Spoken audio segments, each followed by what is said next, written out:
بسم اللہ الرحمن الرحیم وبہ نستعین اما بعد۔ معزز ناظرین کرام سامعین اعظام، آج ہم لوگ یہ جانتے ہیں کہ سورہ فاتحہ کی اہمیت کتنی زیادہ ہے۔ بخاری کی روایت ہے، حضرت ابو سعید خدری رضی اللہ تعالیٰ عنہ بیان فرماتے ہیں کہ ایک مرتبہ ہم لوگ سفر میں ایک مقام پر تھے۔ آبادی سے ایک لونڈی آئی اور کہنے لگی کہ بھائی کیا تم میں کوئی ایسا شخص ہے جو جھاڑ پھونک جانتا ہو؟ ہمارے سردار کو سانپ نے ڈس لیا ہے اور ہمارے آبادی میں جتنے بھی مرد حضرات تھے وہ کہیں گئے ہوئے ہیں، کوئی بندہ نہیں ہے۔ آپ میں سے جو بھی جھاڑ پھونک جانتا ہو وہ آ کر کے جھاڑ پھونک کا کام کر دے تاکہ ہمارا سردار اچھا ہو جائے۔ حضرت ابو سعید خدری فرماتے ہیں کہ ہم میں سے ایک شخص کھڑا ہوا اور ہم لوگ جانتے تھے اس شخص کو کہ وہ کوئی جھاڑ پھونک نہیں جانتا۔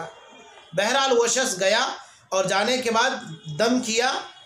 جیسے ہی اس نے دم کیا تو سانپ کے زہر کا اثر ختم ہو گیا، زائل ہو گیا، اور وہ سردار اچھا ہو گیا۔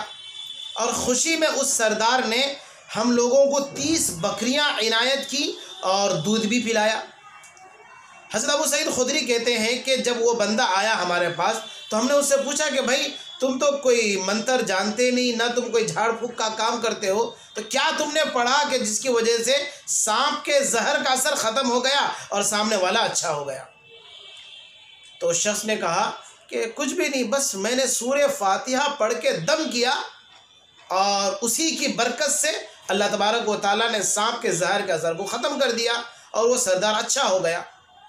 اب یہ لوگ آپس میں مشورہ کرنے لگے کہ ہمیں جو 30 بکریاں بطور گفٹ اور انعام کے ملی ہے تو کیا ہمیں ان بکریوں کا استعمال کرنا ہمارے لیے درست اور حلال ہوگا یا نہیں؟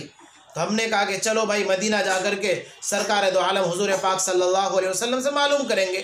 جب ہم مدینہ پہنچتے ہیں اور آپ صلی اللہ علیہ وسلم سے ہم نے یہ واقعہ بیان فرمایا کہ یا رسول اللہ راستے میں یہ واقعہ پیش آیا اور ہمیں 30 بکریاں دی گئی، کیا اس کا استعمال کرنا درست ہے؟ تو آپ صلی اللہ علیہ وسلم نے ارشاد فرمایا کہ تمہیں شک کس بات پر ہے؟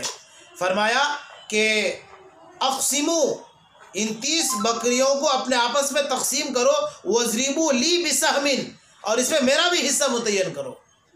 تو بہرحال یہ بخاری کی روایت ہے اور راوی حضرت ابو سعید خدری رضی اللہ تعالیٰ عنہ ہے۔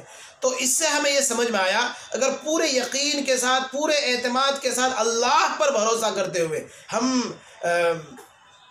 اعمال صالحہ کرنے والے، اللہ پر بھروسہ پورے یقین کے ساتھ، پورے وثوق کے ساتھ، اگر انشاءاللہ اگر کسی کو سانپ ڈس لے، اللہ پر پورا یقین کر کے پورے بھروسے کے ساتھ اگر دم کریں گے تو انشاءاللہ اللہ تبارک و تعالیٰ کی ذات سے امید ہے کہ اللہ تبارک و تعالیٰ ضرور شفا نصیب کریں گے۔ والسلام علیکم ورحمۃ اللہ۔